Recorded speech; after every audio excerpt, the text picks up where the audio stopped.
Hello everyone, welcome you on ટીકા TV. માર્કેટની વાત કરીએ તો બીએસસી સેન્સેક્સ સ્પોટ ક્લોઝ થયું છે 80,605 પર 85 પોઈન્ટના વધારા સાથે.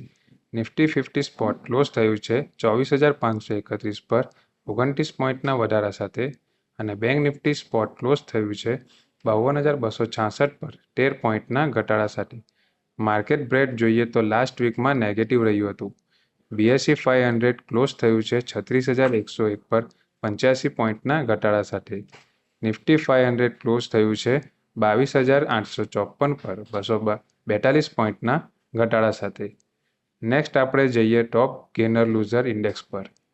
ટોપ ગેનરમાં નિફ્ટી આઈટી ક્લોઝ થયું છે 39,923 પર 2.31% વધારા સાથે. ટોપ લૂઝરમાં નિફ્ટી મીડિયા ક્લોઝ થયું છે 1963 પર 5.36% ઘટાડા સાથે. નિફ્ટીના ડેઇલી ચાર્ટની વાત કરીએ તો અત્યારે લોઅર શેડો સાથે બેરી સિંગલ ફિંગ કેન્ડલસ્ટિકનું ફોર્મેશન થયું છે, જ્યારે વીકલી ચાર્ટ પર લોંગ અપર શેડો સાથે શૂટિંગ સ્ટાર કેન્ડલસ્ટિકનું ફોર્મેશન થયું છે, જે માર્કેટને લઈને નેગેટિવ બાયસ ઇન્ડિકેટ કરે છે. મોમેન્ટમ ઇન્ડિકેટર આરએસઆઈની વાત કરીએ તો આરએસઆઈ પણ ડેઇલી ચાર્ટ પર 65ના લેવલ પર ટ્રેડ કરી રહી છે, જે માર્કેટને લઈને પોઝિટિવ ઇન્ડિકેટ કરે છે, જેથી આવનારા દિવસોમાં નિફ્ટી સાઇડવેઝ ટુ પોઝિટિવ જોવા મળી શકે છે. પરંતુ આવતા વીકમાં 23 જુલાઈના દિવસે ફાઇનાન્શિયલ બજેટ હોવાથી માર્કેટમાં ઉતાર ચઢાવ જોવા મળી શકે છે. નિફ્ટી અત્યારે 24,531 પર ટ્રેડ કરી રહી છે. જો નિફ્ટી 24,860ના લેવલ બ્રેક કરે છે તો નિફ્ટીમાં આવનારા દિવસોમાં 25,000 સુધીના લેવલ જોવા મળી શકે છે. પણ જો નિફ્ટી 24,300ના નીચે ક્લોઝ આપે છે તો 24,000 સુધીના લેવલ પણ જોવા મળી શકે છે. હવે આપણે નિફ્ટીના ડેરિવેટિવ ડેટા એનાલિસિસ કરીશું. નિફ્ટીમાં ક્યુમ્યુલેટિવ ઓપન ઇન્ટરેસ્ટ 10% ઇન્ક્રીઝ થયું છે અને પ્રાઇસમાં 0.12%નો વધારો આવ્યો છે, જે લોંગ બિલ્ડઅપનો નિર્દેશ કરે છે.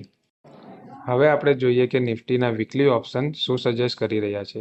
નિફ્ટીની નેક્સ્ટ વીકલી એક્સપાયરી 25 જુલાઈ 2024ની છે, જેમાં હાઈએસ્ટ ઓપન ઇન્ટરેસ્ટ કોલ સાઇડમાં 25,500ની સ્ટ્રાઇક પર 3,25,657 લોટની સાથે થયું છે અને હાઈએસ્ટ ઓપન ઇન્ટરેસ્ટ પુટ સાઇડમાં 24,000ની સ્ટ્રાઇક પર 2,86,793 લોટની સાથે થયું છે.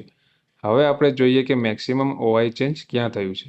તો મેક્સિમમ ઓઆઈ ચેન્જ કોલ સાઇડમાં 25,000ની સ્ટ્રાઇક પર 87,071 લોટનું એડિશન થયું છે અને મેક્સિમમ ઓઆઈ ચેન્જ પુટ સાઇડમાં 24,800ની સ્ટ્રાઇક પર 52,552 લોટનું સબસ્ટ્રેક્શન થયું છે.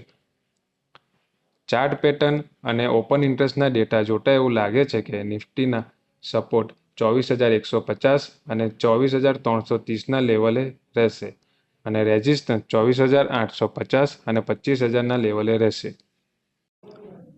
બેંક નિફ્ટીના ડેઇલી ચાર્ટની વાત કરીએ તો અપર શેડો સાથે બેરિશ હરામી કેન્ડલસ્ટિક પેટર્નનું ફોર્મેશન થયું છે, જે માર્કેટના ટ્રેન્ડને લઈને નેગેટિવ બાયસ ઇન્ડિકેટ કરે છે, જ્યારે વીકલી ચાર્ટ પર અપર શેડો સાથે બેરિશ કેન્ડલસ્ટિકનું ફોર્મેશન થયું છે.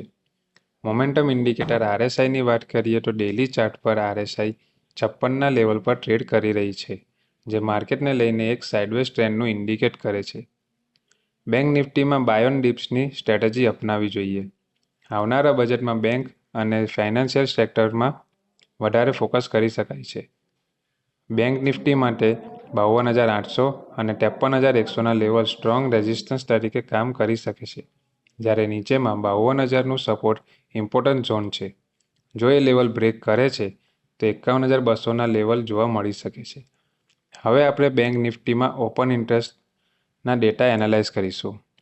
બેંક નિફ્ટીમાં ક્યુમ્યુલેટિવ ઓપન ઇન્ટરેસ્ટ 2% ડિક્રીઝ થયું છે અને પ્રાઇસમાં 0.03%નો ઘટાડો આવ્યો છે, જે લોંગ અનવાઇન્ડિંગનું નિર્દેશ કરે છે. હવે આપણે જોઈએ કે બેંક નિફ્ટીના વીકલી ઓપ્શન શું સજેસ્ટ કરે છે. બેંક નિફ્ટીની નેક્સ્ટ વીકલી એક્સપાયરી 24 જુલાઈ 2024ની છે. એમાં હાઈએસ્ટ ઓપન ઇન્ટરેસ્ટ કોલ સાઇડમાં 56,000 સ્ટ્રાઇક પર 98,049 લોટની સાથે થયું છે અને હાઈએસ્ટ ઓપન ઇન્ટરેસ્ટ પુટ સાઇડમાં 52,000 સ્ટ્રાઇક પર 56,857 લોટની સાથે થયું છે. હવે આપણે જોઈએ કે મેક્સિમમ ઓપન ઇન્ટરેસ્ટ ચેન્જ ક્યાં થયું છે. તો maximum open interest change call સાઇડમાં 52,300 સ્ટ્રાઇક પર 38,781 લોટનું એડિશન થયું છે અને maximum open interest change put સાઇડમાં 50,000 સ્ટ્રાઇક પર 28,525 લોટનું સબસ્ટ્રેક્શન થયું છે. ચાર્ટ પેટર્ન અને ઓપન ઇન્ટરેસ્ટના ડેટા જોતા એવું લાગે છે કે બેંક નિફ્ટીના સપોર્ટ 51,700 અને 51,200ના લેવલે રહેશે અને રેઝિસ્ટન્સ 52,900 અને 53,360ના લેવલે રહેશે.